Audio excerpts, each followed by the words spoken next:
Good day.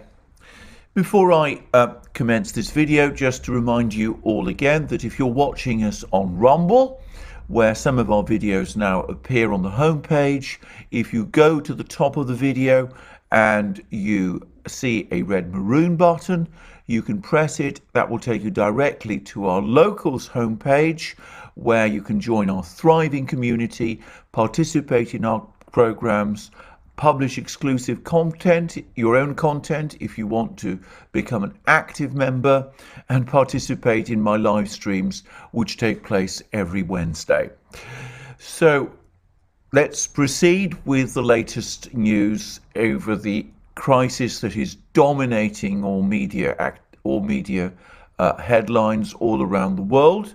Though perhaps it's important to say that, of course, it is not the only thing that is happening in the world. And of course, I'm talking about the Ukraine crisis. Now, I'm going to say, before I proceed, two things, which is the first is that I did a program on yesterday, in which I discussed some of the economic impacts of this crisis on the general state of the world economy. And if you go to the Duran, you will see that we did a massive live stream there, Alex, Christoforou and I, joined by the invaluable and wonderful Gonzalo Lira, who is in Ukraine itself and is providing us with his own exceptional insights about various aspects of this crisis. And we discussed the economic picture extensively. And I won't go over all the various things that I said there or in my previous program about the way in which the West seems to have underestimated the economic effects of this crisis and of the sanctions war that it has launched against the Russians. But today in Europe, I began to get the first sense that there are now growing doubts and growing concern that things have gone altogether too far and that the thing may be spiraling out of control in ways that are going to do serious damage to the European economy. Over the last few days, as is well known, there have been various political leaders in the United States, notably Nancy Pelosi, but other leaders as well in Congress, who have been agitating for a US ban on imports of oil from Russia.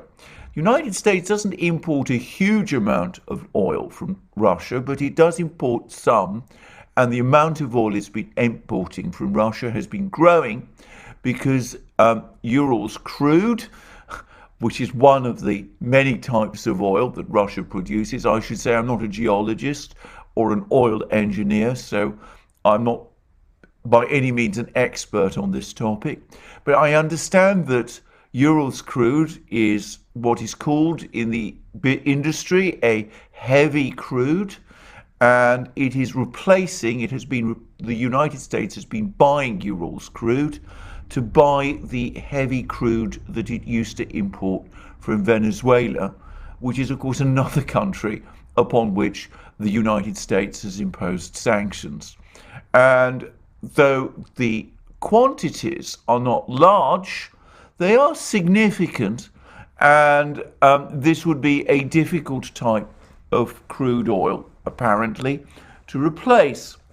Nonetheless, the United States has been talking about doing so, and this has, I think, spooked further energy markets, especially oil markets.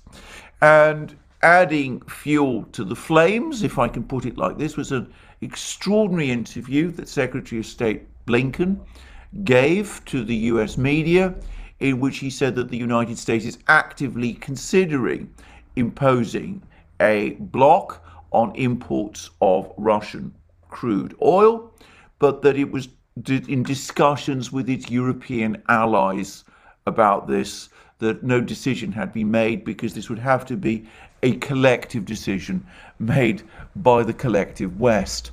And that had a shock effect on oil prices around the world, indeed on energy prices in general. And This, of course, is part of the immense price and oil supply and energy shock that we're already going to see anyway. But that was what Blinken said. And as I said, it's already had a dramatic effect on fuel prices, including, by the way, in the United States itself. Now, what I understand is that though Blinken said that this was in discussion with the Europeans were astonished by this, because there had in fact been no substantive discussions about imposing an import ban on Russian crude oil. And on the contrary, some European governments have been trying to persuade some of their oil majors to resume purchases of Russian crude, which, by the way, accounts for around a quarter of the European oil market. And recently, Shell did in fact buy a certain amount of Russian crude oil. It came in for an incredible amount of abuse for doing so. It published an apology saying that it had been in consultation with governments about this. I understand that it actually bought that crude oil at the urging of certain governments, which are becoming increasingly alarmed about the state of affairs in the world energy markets. And here we see, by the way, the folly that the Europeans have led themselves into, because they should have realized as soon as they took that decision just over a week ago to disconnect certain key Russian banks from SWIFT, and also to impose sanctions on Russia's central bank, that market traders around the world would interpret these extraordinary moves as presaging a sustained all-out attack on the Russian economy. And that inevitably made businesses, oil companies, shipping lines, all of those people avoid trading in Russian oil and gas, even though the Europeans had said to the Americans that they didn't want there to be any restrictions on trade in Russian oil and gas. It shows again how the Europeans simply didn't understand the effect of what they were going to do on world energy markets. Anyway, after Blinken's comments, we started to get pushback from Germany, and by the way, also from Hungary, with the Germans and the Hungarians and apparently some of the others saying that this was not something that they were looking to do at the present time, that they were not going to impose any restrictions on imports of Russian oil. The trouble is, a few weeks ago, they were saying the same thing about SWIFT. They were also saying at that time that they would not agree to a disconnection of Russian banks from SWIFT, from the SWIFT interbank messaging system, because of the effect that would have on the European and global economies. And yet, nonetheless, and suddenly, without much prior discussion, without much prior warning, without apparently the European Central Bank being consulted, without the European banks being consulted either, the European government suddenly caved and agreed to that very thing. They agreed to disconnect not all Russian banks, but around 30% of the Russian banking system from SWIFT. So, when oil traders and shipping companies today see the Germans and people like other European countries saying that this is not on the agenda at the moment, they assume that it is. They say to themselves, well, that's exactly what the Europeans said about disconnecting from SWIFT. We don't really trust the Europeans, and for that reason, we're not going to buy Russian oil and at the moment, and we're not going to supply it to European customers. And this is creating an incredibly stressed atmosphere in world energy markets.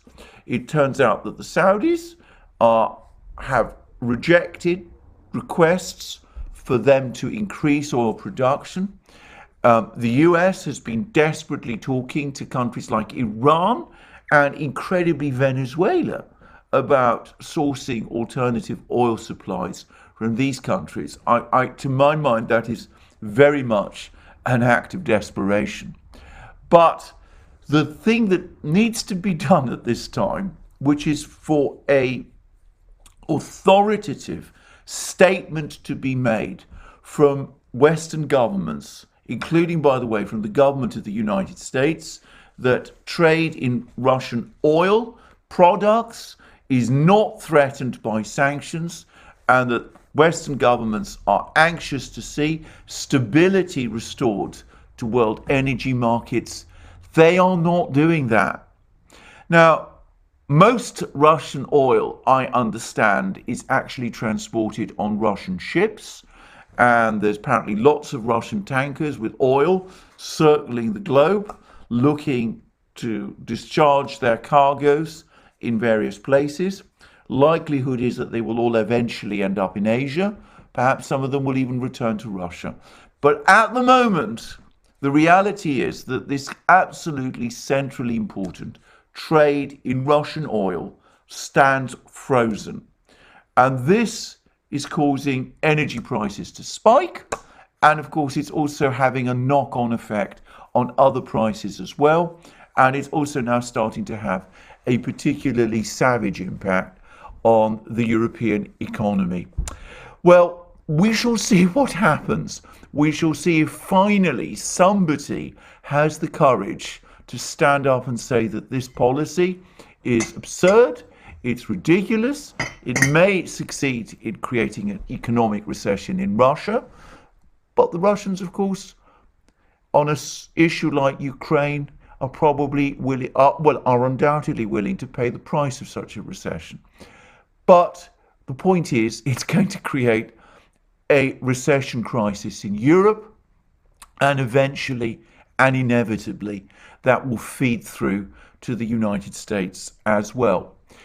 If you wanted to see incompetent leadership in action, leadership which is driven by emotion, by Twitter almost, by what goes on in the Twitter sphere, and which perhaps spends more time worrying about what Twitter is saying than about what the technical experts in the European Central Bank and in the Federal Reserve Board, the Federal Reserve Board now having confirmed that it was not consulted about either the SWIFT disconnection or about the sanctions on the Russian Central Bank. If you want to see policy made on the hoof by people who are far more frightened of what Twitter and some journalists might say about them than about what the technical experts are telling them, what is happening across the European and world economies, well, you couldn't do better than look at the situation in the world that we see today. Anyway, that's what I'm going to say about that. It's the first doubts, the first fears, but it's not clear at the moment that these have crystallized to the point that we're going to see a major reverse. I'm going to make one further observation. If we do see a major reverse, if a final decision is made to stop where we've come to make it clear that world oil markets are not going to be affected, the trade in Russian oil is categorically excluded from sanctions, and that there is no possibility of that changing. If we also start to see steps being taken to restore some kind of order to world food prices and to prices in commodities, then some of the harm that's been done over the last couple of weeks will be mitigated. But if not, then, as I said, we're looking at a very, very severe recession. Now, given how difficult the situation is, you would have thought that the Europeans and the Americans would be trying to facilitate a settlement of the Ukraine issue. Now, to remind ourselves of a fact which far too few people want to talk about. The reason we are in this crisis is because NATO refuses to retract its decision to offer Ukraine membership of NATO, which it made back in 2008, and it refuses to support the demands that the Russians have made that Ukraine fully implement the Minsk agreement. And that is why we are in this crisis, which, given how severe this crisis is turning out, seems astonishing that we should have got ourselves into this situation over things like that. But anyway, putting that aside, you would have thought that having learnt the lesson that intransigence creates disaster, you would have thought that by now, at least, we would start to see some action on the part of Western governments to try to turn things round, to try to help these negotiations that are going on between Russia and Ukraine crystallize and reach some kind of a settlement.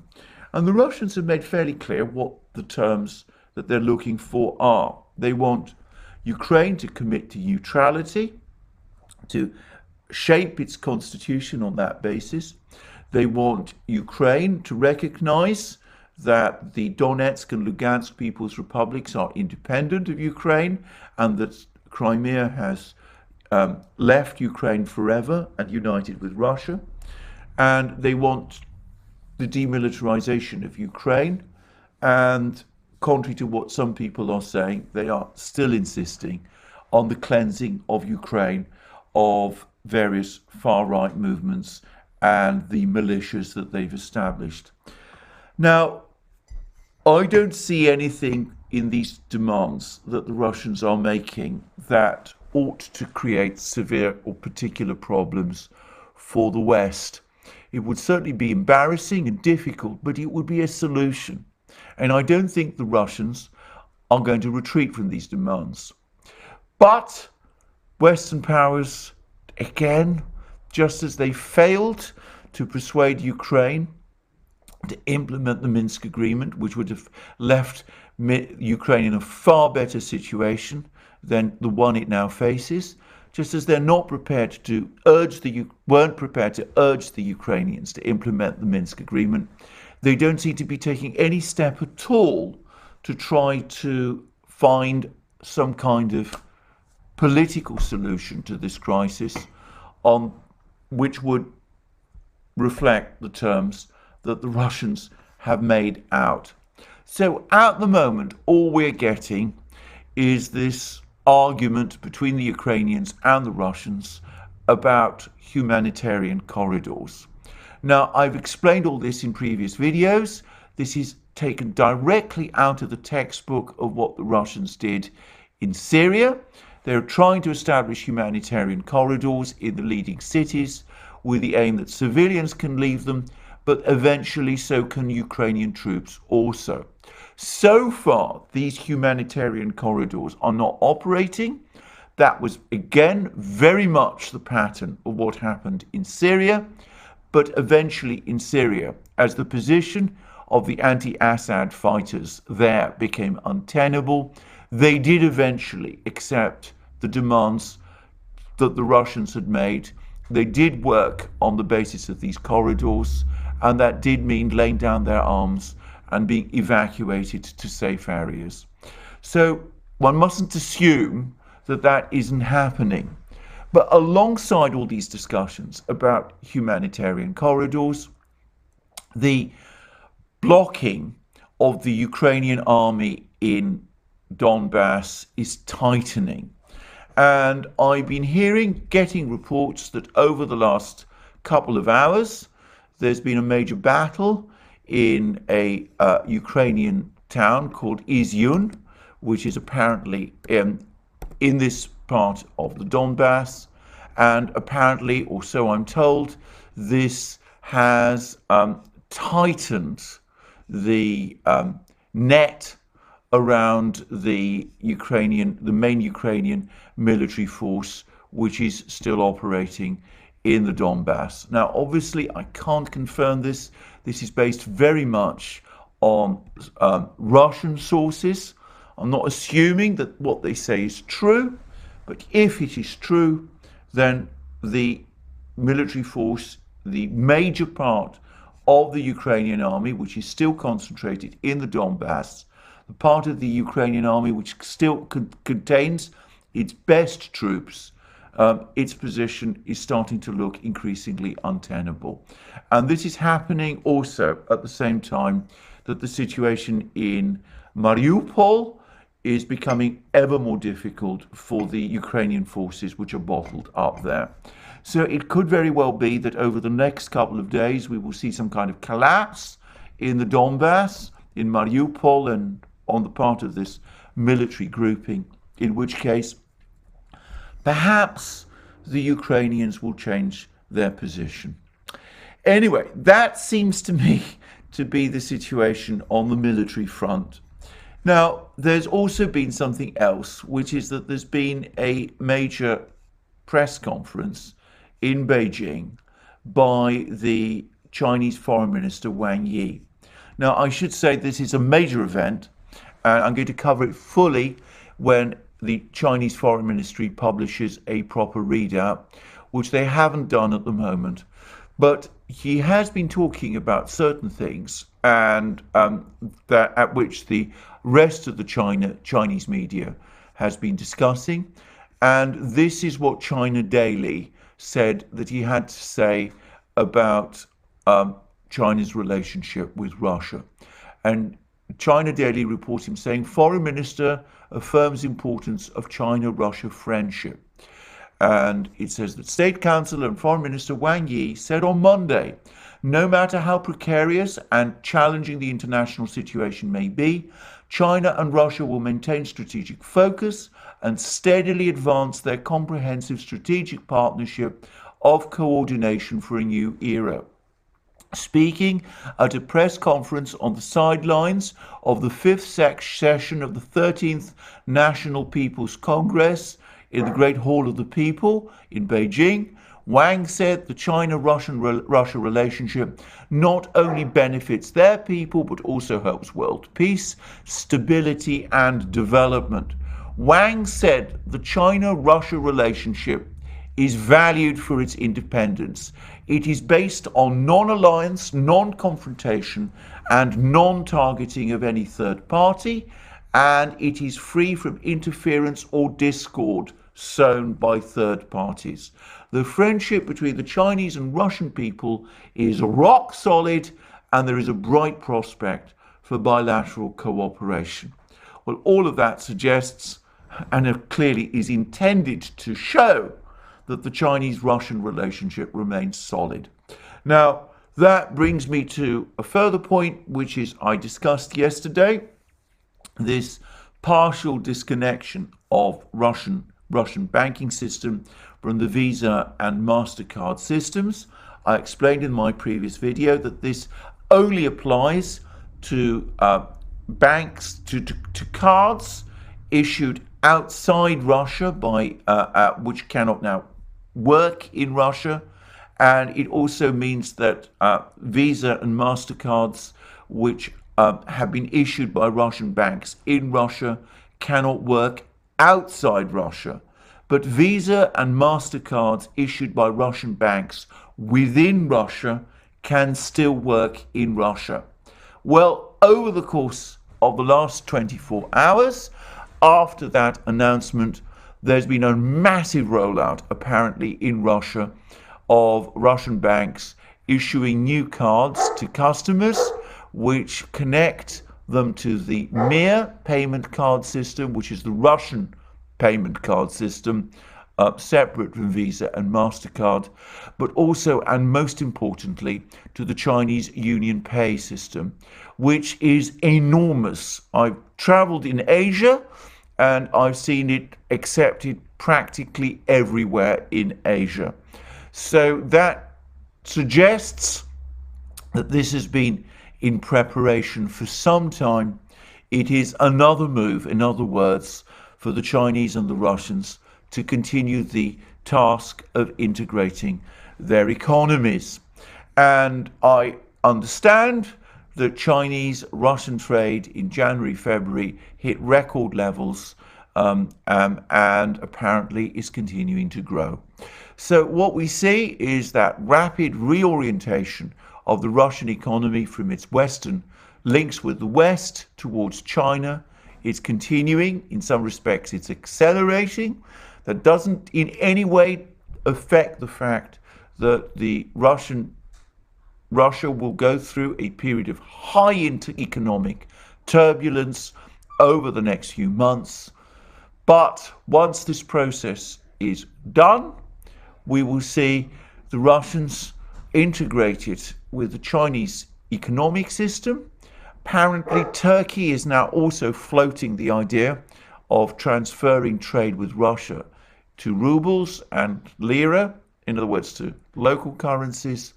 Once all of that is done, I have to say, being realistic about it, there will be a much more stable trading partnership than the one that Russia has repeatedly tried and failed to forge with the nations of the West.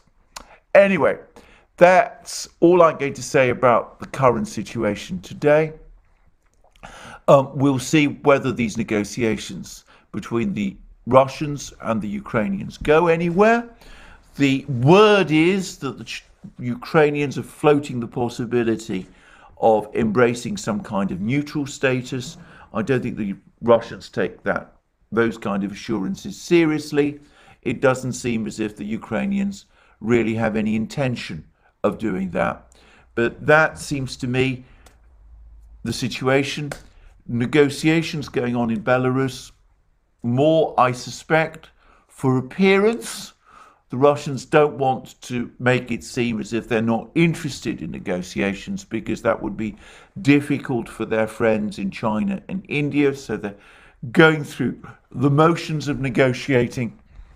And as I've said, though on the political settlement, that's not going to achieve anything. It does have a practical consequence. It does mean that they can work with the government in Kiev to set up these humanitarian corridors and perhaps to negotiate terms for withdrawal. So it's not without its uses, but nobody should expect it to achieve any political result, because the pressure from the West to do so at the moment is still not there. So that's where we are with the negotiations. The military side of things, it's clear that the days of that powerful Ukrainian military grouping in eastern Ukraine are now numbered, possibly in days, and the Russians seem to be tightening their grip on nearly all of eastern Ukraine, and perhaps they've got other things in store. I'm not a military expert, so I'm not going to predict that.